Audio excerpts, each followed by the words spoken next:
Dito lang sa PTV.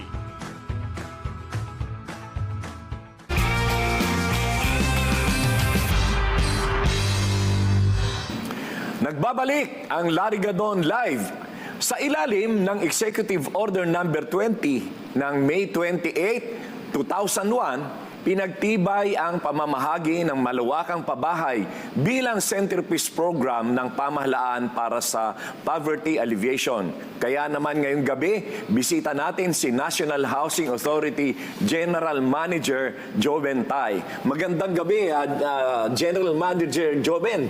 At maraming salamat sa pagpapaunlak mo sa aming imbitasyon na makipag-ugnayan dito sa ating mga kababayan sa pamamagitan ng Larigadon Live. Magandang gabi. Magandang gabi rin po sa inyo, Sec Larigadon, sa inyong mga televiewers, sa manonood po sa inyong mga tahanan, magandang gabi po sa inyong lahat. Ang National Housing Authority po ay isa sa mga attached agencies ng Department of Human Settlements and Urban Development led by our good Secretary Ramon Ping Aliling. Oo. Basically po, marami po ang hindi nakakalam o naguguluhan po ano pong diferensya ng DSUD and ano po ang NHA. Balik kami po sa National Housing Authority, kami po ang implementing arm ng DSUD. Isa po kami sa key shelter agencies, kasama na po dyan ang Social Housing Finance Corporation, ang Pag-ibig, at ang National Home Mortgage. So balik kami po ang sole construction arm ng housing ng buong pamahalaan. Oo. So basically, ang mandato po namin is magpagawa na po ng bahay para sa mga poorest of the poor. So kami po sa NHA, iba-iba po ang aming programa. Basically, meron kaming programa, ang primary na priority natin ay ang ating mga informal settler families living along the waterways. May utos rin po sa atin ang Supreme Court na mandamus ruling na linisin po yung mga estero para malinis po yan, ay binibigyan po natin sila ng mabahay. Susuportahan rin po natin ang DPWH at DOTR sa pag-relocate ng ating mga kababayan para po mabuo ang mga infrastructure projects ng ating gobyerno. Marami na po tayong programa. Meron po tayong IP housing, housing for former rebels, housing for government employees, at iba-iba pa po. So kami po, ang NHA, nationwide po kami.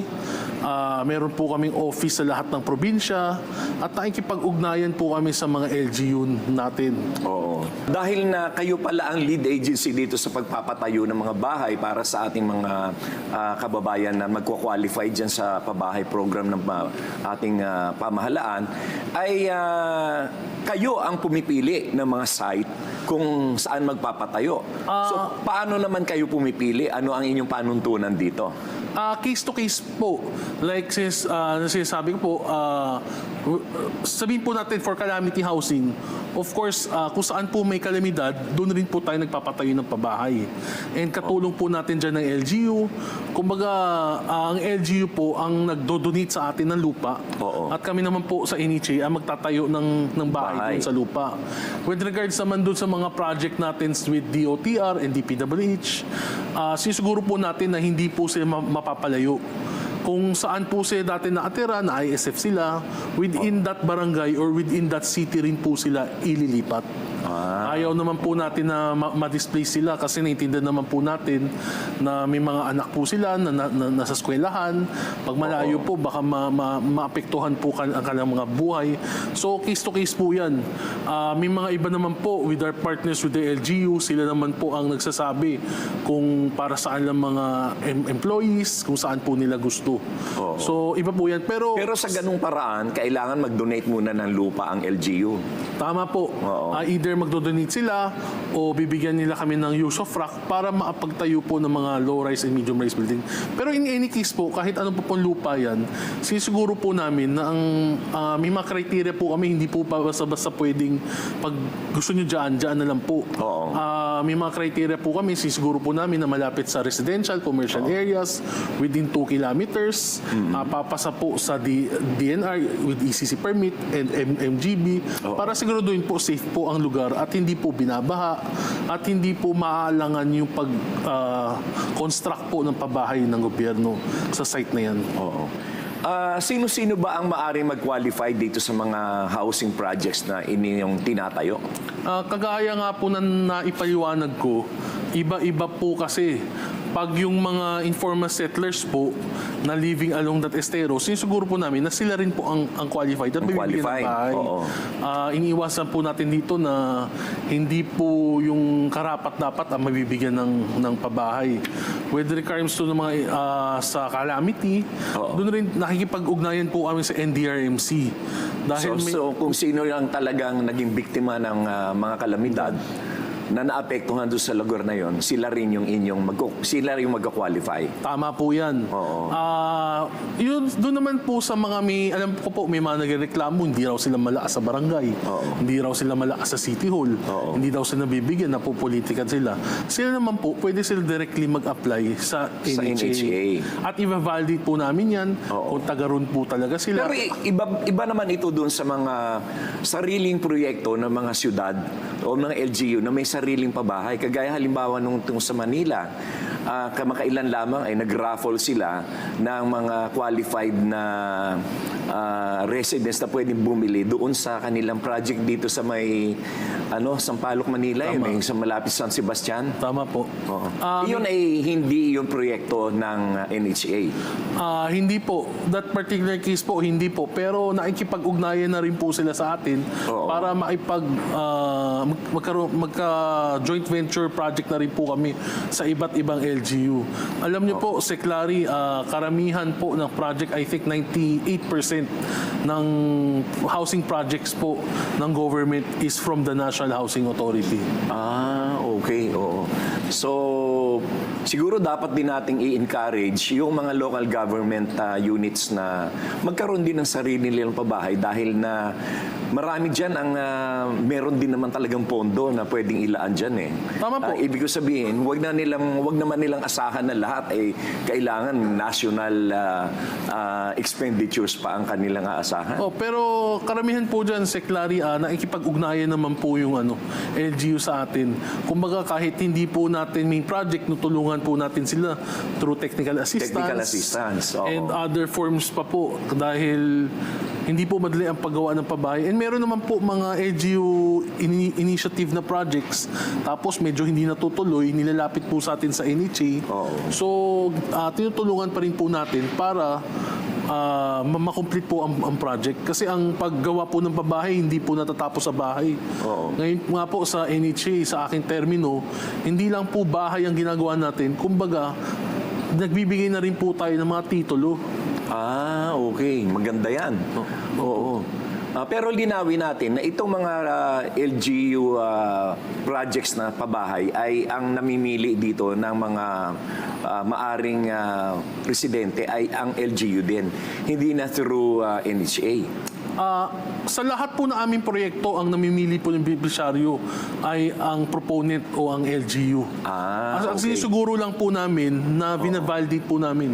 Binibigyan po binibigyan po sa amin yung listahan, binavalidate lang po namin na sinusiguro na ang mga bibigyan po ay poorest of the poor. Oo. Under the 30% low income Yes, threshold. oo. Para hindi po mabigyan lang po ay mga karapat-dapat na So ating hindi mga totoo yun na palakasan sila na porket kamag-anak sila ni Mayor ay sila yung unang bibigyan. Hindi po. Unless na talagang nandun sila sa mag-qualify. Yes, hindi po nangyayari yan sa NHA. Oo, kasi nagkaroon ako ng ibang parang naririnig ko nagrereklamo dyan sa Manila na meron daw palakasan na nangyari. Ang sabi ko sa kanila, hindi pwedeng mangyari yan.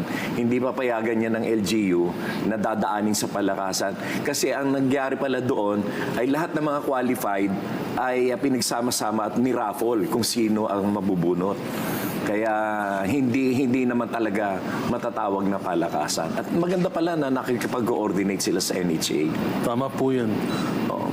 Gaano katagal ang proseso bago makakuha ng pabahay at ano-ano ang mga requirements? Halimbawa, meron na kayong plano na isite at meron ng naka-ready na pondo na gawin yan.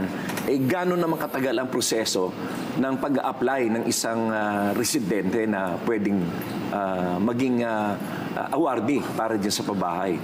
Inaamin po natin medyo matagal po dahil ang construction po na housing hindi po mabilis eh. Especially right now, dati po ang construction po na housing projects natin ay 1 taon lang po dahil low-rise yan. Oo. Ngayon po, karamihan po ng mga project natin are low-rise buildings na po. Oo. So, Yung mga 4 stories, mga ganyan, 5 story po, mga inaabot na po tayo ng 2 to 3 years na construction period. Oo. Kaya nga po nakikita natin na meron po na yung beneficiaryo po nung unang listahan, Oo. pagdating po ng matapos po yung bahay, 50% na lang po yung ano. Naiiwan. Tama. So, binavalidate pa rin po natin sa LGU yan. Yung iba naman po, pag matanda na po, binibigay po natin sa mga kamag-anak, sa anak. Basta po sigurado po na qualified ang ating mga beneficiaryo. Yung mga nag apply po sa NHA, sinasama na rin po natin yan pag meron pong sobra o hindi na ibibigay. Katulad po nung event po natin nung January, kasama po natin ang ating Pangulong Ferdinand Marcos Jr. sa Leyte. Ang ginagawa po natin yung mga pabahay po nung Yolanda Housing Project na hindi pa po na ita-turn over, tinurn over na po natin sa mga LGU. Dahil wala na po yung mga beneficiaries, turn over na po natin sila sa LGU para hindi po masira ang bahay at para sila na po ang mag-qualify and ipavalidate sa NHA kung sino po yung papatirahin doon sa mga nagawang bahay. Okay. Oo. Maganda yan. May mga ulat na naibibenta ang housing unit mula sa pabahay program at pinapayagan ba yan sakaling bayad na ang bahay? At paano tinututukan ng NHA yan? Meron bang binibigyan ba natin ng karapatan yung mga awardees niyan na ibenta ang bahay pagkatapos nilang bayaran? Ang iba dyan, ina-accelerate yung payment para lang maibenta.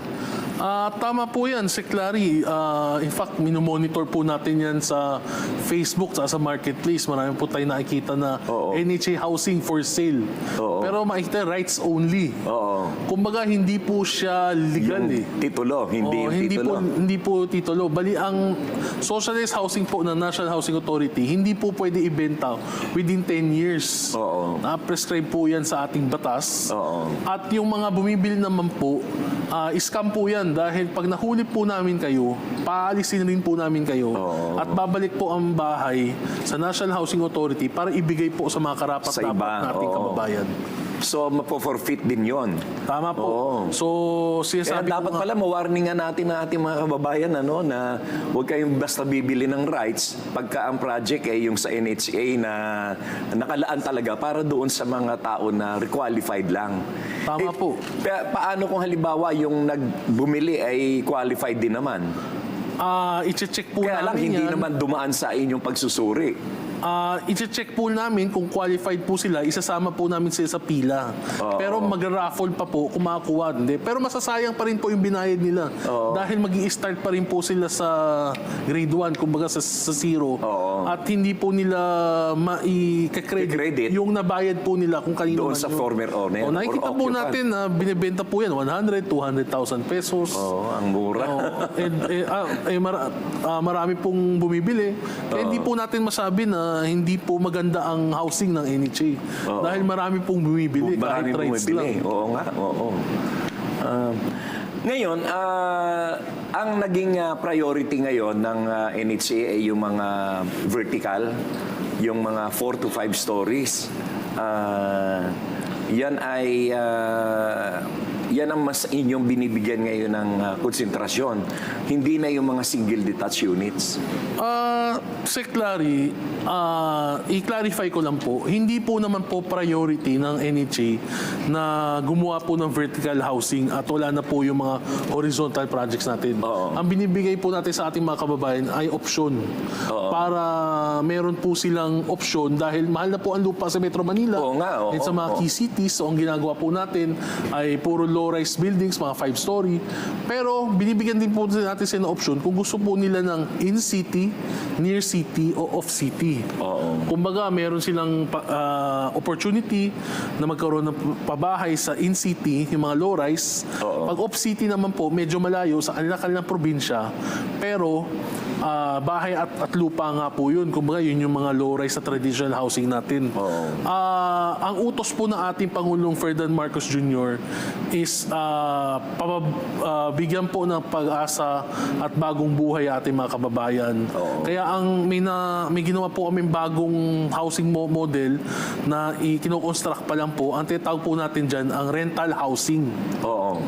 Ito po ay low-rise buildings na rental scheme lang po siya. 500 to 800 pesos per month. A month, napakamura. Within key cities like Caloocan, Quezon City, Manila, Navotas, pwede po sila mag-avail. 1 to 2 years, magrenta po sila. Tapos kung nakagumanda na po ang buhay nila, gusto na po nila umuwi ng probinsya, pwede pa rin po sila mag-avail sa kanilang probinsya ng house and lot. Dahil alam niyo po sa NHA So may option sila. Dahil sa NHA po, meron po kaming alpha list, isang beses ka lang po makaka-avail ng pabahay. Kaya kung binenta niyo po yun, hindi ka na pwedeng mabablacklist po kayo. Ngayon, nasa rental scheme kayo, kaysa bumibili kayo ng rights, mag-rent na lang kayo. 1 year, 2 years. At least hindi masasayang yung kanilang karapatan o opportunity to buy. In case na in the future ay gumanda ang kanilang financial situation and they can afford to buy. Tama po. Pero paano naman ang presyo yung in-city? Siyempre, mas mahal yon kaysa doon sa outside the city. Halos pareho lang po kasi dahil yung sa house and lot po na row house 800 to 1,000 pesos po yan, huhulugan po in 30 years. Magkakaroon po kayo ng titulo. Yung sa low-rise buildings naman po 800 to 1,000 rin po, pero rental scheme po. Mag-rent lang po kayo ng 1 year, 2 years kung kailan nyo po gusto, kung hanggang kailan. Pero meron din naman po na yung mga informal settler families na nasa in-city, may chance rin po sila mabigyan ng unit doon na hindi rental. Binibigyan po natin ng lahat ng opportunity po para magkabahay. Ating mga kababayan, binibigyan na po natin dahil yun po talaga ang mandato ng NHA. Nang bigyan ng bahay ang hindi kayang magkabahay. Napakaganda ng programa na yan. Pero marami rin naman yung mga nag-a-abandon, ano? So, paano nyo hinahawakan ang kaso ng mga abandonadong mga bahay na iniiwan na lang ng mga residente na hindi na magbabayad, iniiwan pa? Yung mga abandoned po, kinukuha po natin yan at binibigay po natin sa mga ibang beneficiaries po. Marami po nakapila, kulang pa po ang inventaryo natin. Pero there are actual abandonments. May cases talaga na abandonment. Yung iba po kasi, kung nakakuha sa unit, tapos Monday to Friday, nandito po sila sa Metro Manila. Tapos Saturday, Sunday, saka sila umuwi sa unit nila. Tapos, yung iba, ina-abandon, pero may kumukuha rin po. Kumbaga, may nag-take over din po. So, hindi naman actually abandon. May mga cases naman po na yung mga unoccupied units, we turn it over to the LGU para matulungan po kami ng LGU mag-provide po ng tubig, kuryente at iba pa pong facilities sa ating mga kababayan. Napakaganda ng mga impormasyon at paliwanag na binigay sa atin ni General Manager Jobin Tay. At pansamantala ay puputulin muna natin ang usapan dyan at magbabalik pa rin ang Larry Gadon Live!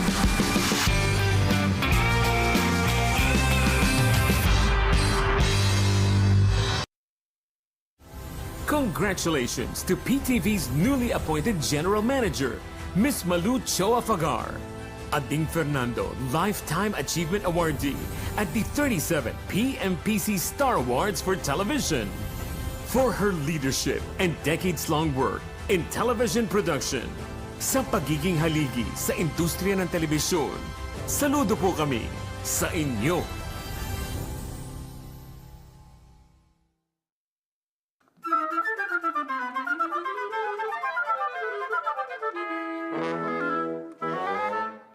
Ipinagmamalaking ihandog ng Goldenberg The Concert Series, ang Philippine Philharmonic Orchestra Woodwind Quintet.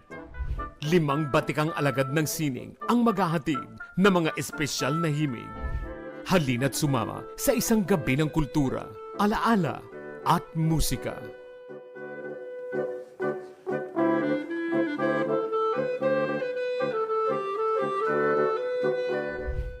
The Goldenberg Concert Series.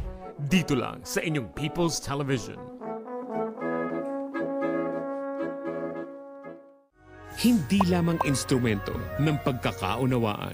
Ang ating wika ay salamin ng pagkakakilanlan at ng pagkakaisa nating Pilipino.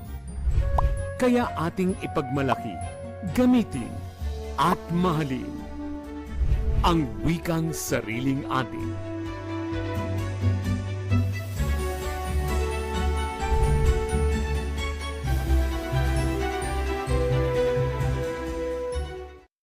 Karamihan sa amin ay nag-asawa na lang, walang pinag-aralan, hindi po kami educated.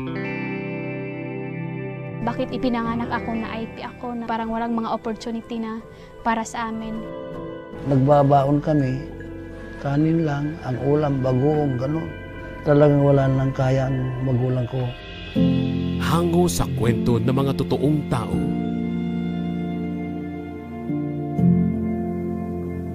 Tahanan ng mga award-winning documentaries.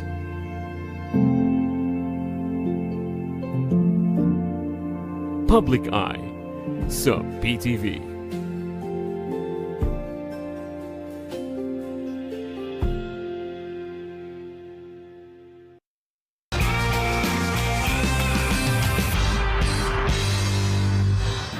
Ito pa rin ang Larigadon Live. At kasama pa rin natin si General Manager Joe Bentay mula sa National Housing Authority. Noong huling linggo ng Hulyo ay naglabas kayo ng guidelines para sa 1-month moratorium sa amortization lease payment. Pwede bang pakipaliwanag nyo ang mga bagay tungkol dyan sa ating mga manunood? Tama po yan, Sec. Larry. Ito pong 1-month moratorium sa amortization payment po ng ating mga beneficiaries. Ito po ay binibigyan sila ng relief, instant relief po yan. Dahil alam po naman po natin, dumaan po yung napakalaming bagyo. More than 1 week po silang hindi nakapagtrabaho. At gusto po natin sila bigyan ng relief. Hindi na po nila isipin ang babayaran for this month. Kaya po from the month of August 1 to 30, wala na po silang babayaran na amortization payment. Ang susunod na po nilang bayad is for the month of September. Pero hindi naman mag-accumulate yon o kagaya ng iba na hindi ka nga magbabayad ng July, pero dodoblehin mo sa August or sa September. Hindi, ma-adjust lang po ng isang buwan. At wala po tayo siginin na interest o penalty tungkol dyan. Ano naman ang tungkol sa condonation of debts? Yung condonation naman po natin ay condonation 7 po natin tinatawag yan. Nilabas po natin yan as part of our 50th anniversary ng National Housing Authority. Kinokondone po natin ang penalty at kinokondone naman po natin 95% ang interest. So, alam naman po natin kasi nung pumasok po ko, nakita po natin na marami pong accounts ang NHA na hindi na po nababayaran. Dahil ang reklamo po natin mga kababayan, mas malaki na po ang interest, ang penalty, kumpara doon sa principal. Kaya nga po as part of our mission para gusto po natin makuha ng ating mga kababayan ang kanilang titulo, ginawa po natin yung condonation 7 and hanggang October po yan. Hopefully po ating mga kababayan i-avail po yan. 100% condoned na po ang penalty at 95% po ang interest. So kung dati po murang-mura po yan, kayang-kaya nyo na po bayaran yan. Pag nabayaran nyo po yan, sisiguraduhin ko po na magkakaroon kayo ng inyong titulo at maipamamanan nyo po yan sa inyong mga anak. Napakaganda ng programa nga yan, yung condonation of debts na yan. In fact, hindi lamang sa NHA ginawa yan ni Pangulong BBM, kundi pati na rin doon sa mga magsasaka na nagkaroon ng mga natambak yung kanilang mga utang dito sa kanilang mga lupang sinasaka. Kaya napakaganda niyan at talagang binibigyan natin sila ng pagkakataon muli na bumangon. Maiba naman tayo, ano? Kamusta naman ang estado ng pag-i-integrate ng Kadiwa stores sa NHA sites? Sa ilalim po ng admin ni Pangulong Ferdinand Marcos Jr., ang housing sites po natin ay gusto po natin sustainable community po. Oo. Hindi po pabahay lang, kundi isang komunidad kung saan makakapagbuhay po sila ng maganda. Oo. Mayroon nga po sila ng bagong bahay at magkaroon po sila ng bagong buhay. Oo. Kaya po itong mga site po natin, ini-empower po natin, binababa po natin ang services ng government. Oo. Isa na po yan ang Kadiwa ng Pangulo. Oo. Nagpapasalamat po tayo kay Secretary Francisco Chu Laurel. Oo. Nagmowa po kami at binababa po namin ang Kadiwa ng Pangulo sa iba't ibang housing sites po natin. Sa ngayon, ilan na ang mga Kadiwa stores na nailagay natin sa mga Nakapag-pilot pa lang po centers? tayo ng isa. Oo. Last month po. At sunod-sunod na po yan. Every month, iikot na po ang Kadiwa ng Pangulo sa napakaganda sites. niyan. Oo. Makakabili po sila ng sariwang isda, sariwang gulay, Oo. murang bigas. Yung benting bigas po, mabibili po nila Diyan. doon. Oo. Dahil alam naman po natin, kumbaga swak na swak eh. Ito po yung mga low-income families kung saan talaga nangingilangan ng mga tulong ng ating Pero liwanagin din natin na yung sa NHA, bukod yan, so doon sa mga dati nang na-establish na mga Kadiwa stores. Tama po. Oo. Ito po kasi talaga, kausap po natin si Secretary Chu Laurel, diretso po sa site mismo, sa housing subdivision po ng NHA, binebenta. Oo. So hindi na po nila kailangan Pumunta mamasahe iba doon pang, sa Kadiwa. Bali, binababa po natin yan. Napakaganda yan sapagkat sila din naman talaga ang pinaglalaanan ng programa ng Kadiwa. Tama yung po mga yan. nasa low-income families. Tama po yan. Kaya tama yung ginagawa ni Presidente. Ilapit natin sa kanila. Tama po yan. Binababa po natin ang serbisyo ng gobyerno sa tao. Palamak naman ngayon ang sakuna at may plano ba kayo na ipa-upgrade ang standards sa housing design, lalo yung angkop sa mga climate risks. At kamakailan lamang ay merong nag-file ng proposed bill sa Congress na gamitin na yung mga prefab o yung mga prefabricated materials sa housing, lalo na sa mga low-cost housing. Ang design standard naman po ng National Housing Authority na akop sa National Building Code. Oo. Kung makita po naman natin, madami na bagyo ang dumaan. Wala naman po housing site na nasira. Na nasira. So, I would rather prefer yung traditional construction pa rin po dahil matibay naman po siya. Oo. Dumaan na yung ibang lindol. Wala naman po kaming Pero housing ano sites. masasabi mo dito sa proposed bill sa Congress na i-allow na yung prefabricated dito sa ating housing projects? Kasi nga, para mas mabilis Tama po yan. at mas mura. Tama po yan. Pero on my experience po, galing po ang private sector, Oo. kailangan po skilled and well-trained po ang gagawa. Oo. Lalo na pag bagong technology po yan. Oo. And mas mas prefer ko talaga ang semento, traditional way. Mas mahirap pong dayain. Yung mabilis pong construction, mabilis din pong dayain. So talagang yung standards yan ay talagang sinusunod natin ngayon. Tama. In fact, meron po kami design manual sa NHA. Ako po, galing po ang private sector. Ang una ko pong ginawa, in-upgrade ko po yung design manual ng NHA. Oo. So makikita nyo po ngayon, ang bahay po ng NHA under our Build Better and More Housing Program, hindi nyo na po ma-differentiate ang private sector housing Oo. at ang bahay po ng NHA. So Kung hindi talagang po may mas dignidad maganda talaga ngayon. ang bahay ng NHA sa private sector. Oo. Kompleto po, meron po tayo community facilities, may school, Oo. may daycare center, may Oo. terminal, May sports center. Yeah, marami po. Bali, mas maganda pa po to kaysa sa ibang socialized housing sites. Oo. Kaya nga po mabenta, marami pong bumibili Oo. kahit right lang. Oo. Pero paano ito? Merong pending bill sa Congress. Sakasakali ba na talagang yan ay ipasa ng Kongreso, ay hindi ba dapat na nakikipag-ugnayan sila sa NHA para lagyan din ng standards yung mga tinatawag nilang prefab? Of course, we will coordinate. In fact, lahat naman ng new housing design niyan and new technology, dumadaan din po sa isang division ng NHA. Meron po kaming iTech division wherein lahat ng modern construction methods Oo. at check po namin at ina-approve din po based on testing. Pero standard. bago nila i-file itong bill na ito, na mukhang maganda ang reception sa Congress, Sila ba'y nakapag-ugnayan muna sa inyo? Yes, of course, of course. Marami na pong housing technology na ginagamit. From Yolanda Housing, from iba-ibang housing project. And nakita po natin na sad to say, yung mga iba po hindi po maganda yung kinalabasan. Yung kinalabasan, oo. Palawigin lang natin ang inyong mga nabanggit kanina at ano na ang update ninyo sa Yolanda Housing Projects? Kasi nabanggit mo yung Yolanda. Ang Yolanda Housing Projects po natin, I think more than a decade na po yan. E nautos po na ating Pangulo ay tapusin na po yan. So under may term po na pag-construct na po tayo ng 17,000 housing units. And na-turn over na po natin 35,000 housing units. 99% tapos na po ang Yolanda. 1,000 housing units na lang po ang tinatapos namin. At tapos na po. So napakalaki pala talaga ng backlog niyan. Una, 35,000 yung inyong nagawa. And then itong lately ay ilan ka mo? 17,000 po ang naigawang Yolanda Housing Project. Pero wala na po. Halos tapos na po. Halos tapos na. Opo. So, hindi na po kami na ano. Ang problema na lang po kung paano malalagyan ng mga beneficiaryo yung mga bahay sa Yolanda. Oo. Napakaganda pala ng pag-i-implement ng NHA dito sa ating mga pabahay ngayon. Ano?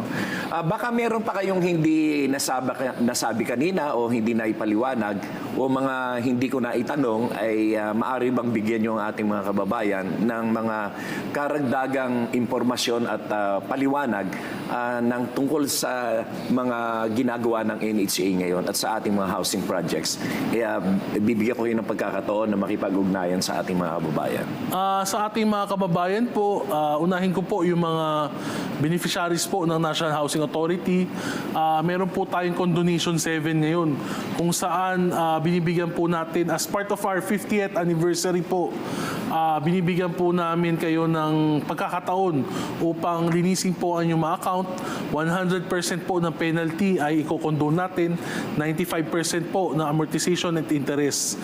Ay grab nyo na po itong oportunidad nito. Bayaran nyo po ang inyong mga statement para maklear po kayo. At isang araw po, pag natapos po inyong bayarin, sinisiguro ko po na makukuha nyo itong mga titles nyo at pwede nyo po ibenta ang inyong mga bahay o ipamana po sa inyong mga anak. Of course, nagpapasalamat po tayo sa tiwala ng ating Pangulong Ferdinand Bongbong Marcos sa Senado at sa Kongreso sa pagdadagdag ng 25 years po sa charter po ng National Housing Authority. Pagpupursigihin pa po natin ang paggawa ng maraming pabahay. May mga bagong projects po tayo, low-rise building, mid-rise building, at of course, ang bagong-bago na mula sa ating Pangulo at sa ating kalihim Sekping Aliling, ang rental housing program. So marami po tayong mga bagong innovation. Mag-antay-antay lang po tayo. Medyo matagal lang po ang construction, 2 to 3 years. But once ma-complete po natin yan, makakaasa po kayo na ang mga beneficiary po natin ay karapat-dapat. And yung mga kababayan po nating walang hirap po o hindi magkakaroon ng walang oportunidad magkaroon ng babahay, ay binibigyan po natin sa gobyerno ng oportunidad magkabahay. Ayun po, maraming salamat po at kaisa po namin ang Pangulo, BBM sa pagbigay po ng ating kababayan ng isang bagong bahay at bagong buhay tungo sa isang bagong Pilipinas. Maraming salamat, General Manager Jobentay, at napakaganda ng iyong mga impormasyon at paliwanag na binigay sa ating mga kababayan. At napakadami mong impormasyon na naibigay. At maraming salamat din sa inyo laging nakasubaybay dito sa ating programa. At muli tayong magkita-kita sa susunod na Biyernes mula alas 8 hanggang alas 9 ng gabi. Dito lang sa PTV para talakayin ang iba pang mainit na usapin sa ating lipunan at ang mga programa ng pamahalaan sa bagong Pilipinas. Hatid pa rin sa inyo ng inyong papasek, Larry Gadon, at ito ang Larry Gadon Live!